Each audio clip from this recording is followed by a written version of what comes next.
Hello, it's me, Darlene Vlog.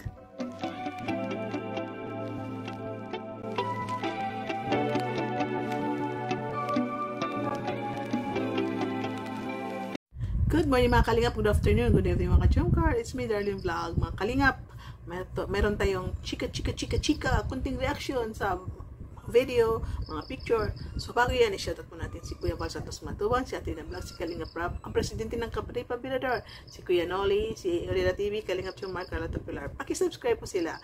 Thank you so much. At siyempre, huwag niyo kalimutan si Darlene Vlog. Thank you po. First picture. Alam ba ninyo kung sino yan? Tingnan ninyo. Magka-holding hands. Bakit? Sino ito? Bakit kayo sila magka-holding hands? Sino kaya ito? Tingnan po ninyo. Oh, naulaan nyo ang mag-agom noong birthday ni Amber. O, diba? Bakit magka-holding hands? Magkaibigan lang magka-holding hands sa public na sa family ang kasama. Dahil sila na, no? Kahit hindi sila umamin sa atin, sila na. So, yun nga mga ka-chumkar. Yung mga mind natin, isit natin sa dalawa na sila na. So, i-pray na lang natin na sila ay magkatuluyan, no? Huwag tayong toxic, huwag tayong masyadong overacting para hindi naman tayo ma-disappointed. Pero isipin natin, ang dalawa ay nagmamahalan. So, positive lang tayo na ang dalawa ay papunta sa future na sila na. So, abang sila ay nag-aaral, nagtatrabaho, ihatid natin sila from present to future na magkatuluyan ang mag-agom. Samahan natin sila sa kanilang journey. Ang kalingap. May mga video dito na babalikan natin. No? Ang sarap balikan dahil natutuwa si Carla sa kanyang agom. No? Natutuwa si Carla sa kanyang chubby bunny. Natutuwa si Carla kay Jomar. So, paano rin po natin, paano siya natutuwa? Ito si Jomar ay minsan napakalambing, napakakalog, mapapiro, mahilig mangiliti. Kaya ito si Jomar, si Carla ay natutuwa kay Jomar. Bakit masaya ka, Carla? Nakakatuwa po siya. Natutuwa kay Papa James lang. Ang kinakatakutan ni Carla ay dalawa. Alam ba ninyo kung ano yon? Alam ko. Alam ninyo rin. So, siguro baka nakalimutan ninyo. So, i-remind natin. Ang unang kinakatakutan ni Carla ay ahas. Ay! Nakakatakot ang ahas. No? Bakit nakakatakot? Tutuklawin ka ng ahas. Patalikod yung ahas na mga gat. Matotoong ahas. At yung taong ahas, dahil traitor, no? Nakakatakot talaga ang ahas. Pangalawa, anong kinakatakutan ni Carla? Ano itong kinakatakutan ni Carla? Alam ba ninyo anong kinakatakutan ni Carla? Oh, ang kinakatakutan ni Carla ay hindi gutom, kundi si Jomar ang mawala. Natatakot na siya na mawala si Jomar. So, alam natin, ito si Jomar ay for sure, matatakot din na mawala si Carla. So, ay, nakakakilig. Natatakot ang mag-agom na mawala ang bawat isa. So, inatin ito si Carla. Old video din ito. No, inatin ni Pure Help si Carla sa kanila. Yung atang papunta ata sa lulo niya o pauwi ng tarong, no? Hindi ko malala. Basta ito. Kay Pure Help ito na vlog na inatin si Carla na tinanong kung ano ang kinakatakutan mo. Pero yan sinabi niya, ang kinakatakutan niya ay nang mawala ang kanyang agom. So tayo rin, no? Natatakot din tayo na baka ang mag-agom ay maghiwalay, mawala. Pero dahil trust tayo sa dalawa, na mawala yung takot natin. So go lang tayo mga ka-chumkar. Wala, ay, wag na. Natakot daw si Carla. Baka magalit si Papa Joms. Pero ano nakakatakot? Yung mawala siya. Papa Joms, ayusin mo. Ito, old video na rin ito. I-remind ko sa inyo, ano ang katangian na nagustuhan ni Kalingap Jomar kay Carla? Siguro alam din ng iba. Pero yung iba na hindi alam, na hindi nakanood, ito, ang isang katangian na gusto ni Jomar kay Carla ay yung hindi siya mahilig magpa-sexy, no? Hindi siya cleavage, no? Simple lang siya kasi may mga babae talaga ang iksi-iksi na short, mga damit nila is makikita na yung, sabi nga nila, no? Maraming mga boys na, itong mga babae daw ay gumaganon. Iwag na lang kaya magsuot ng hindi open para hindi na gumanon.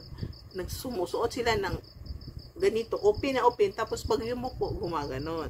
Diba? So, alam na natin ano ibig sabihin ni Kalingap Jomar na nagustuhan niya kay Carla. Si Carla, no, kahit kahit ganyan ang damit niya, lagi siya gumagano, no? Hindi siya nag-open siya. Siguro natuto na siya itong mga party-party na sumusuot siya ng mga gaon na may mga sexy talaga na tinatakpan niya. Pero nasanay siya. Kung naalala niyo po dati nung 4th anniversary nila na damit niya, ginaganon niya lagi, ginaganon niya kahit hindi naman cleavage, pero talagang pinagtatagpo niya yung edge ng cloth para takpan ang kanyang dibdib. Isa to sa katangian na gusto ni Kalingap Jomar kay Carla, no? Kakaiba si Carla, hindi siya mahilig ng sexy, hindi siya mahilig ng mga cleavage para sa mga tao. Simple lang siya mag-short siya, hindi maiksing-maiksi, no? Above the knee. Tapos yung mga damit niya ay hindi revealing talaga, hindi pang-akit, talagang simple siya, pero bagay sa kanya maganda. So yan ang katangian na gusto ni Jomar kay Carla. So di ba, no? Nakaka-proud. Carla, wala sa ibang mga babae. Daw siyang malamig. Parang hindi pa show yung yung iba kasi sobrang magpa-sexy yung damit. Parang revealing. Kita yung mga skin, mga pero siya kasi hindi. Parang siya, conservative. Kumbaga more on listener siya compare sa speaker. Parang ganun. Parang ganun. Hindi siya expressive masyado.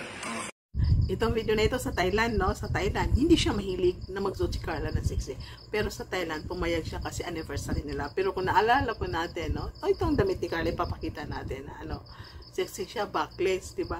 Nakunan din ni Kuya P ang likod ni Carla nung tumayo siya, bumaba sila dun sa van na nirentahan na hubad ni Carla yung jacket ni Jomar. Pagbaba niya, nakita ang likod. Oh, grabe.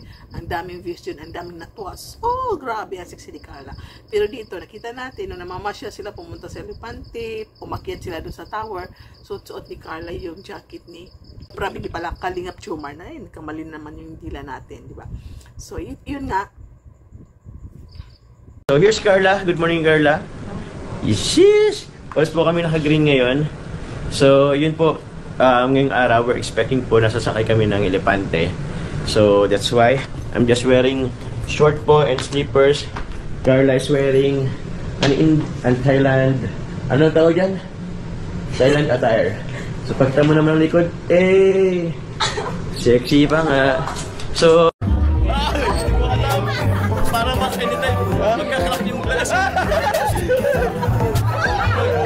So, di ba? Suot ni Carla ang jacket ni Kalingap Jomar, di ba? Pero nung umakyat sila sa tower, nagaganon pa rin yung jacket niya, parang natutumba, tinutumban niya, no? Pinagaganon niya. Pero alam natin na backpress yun.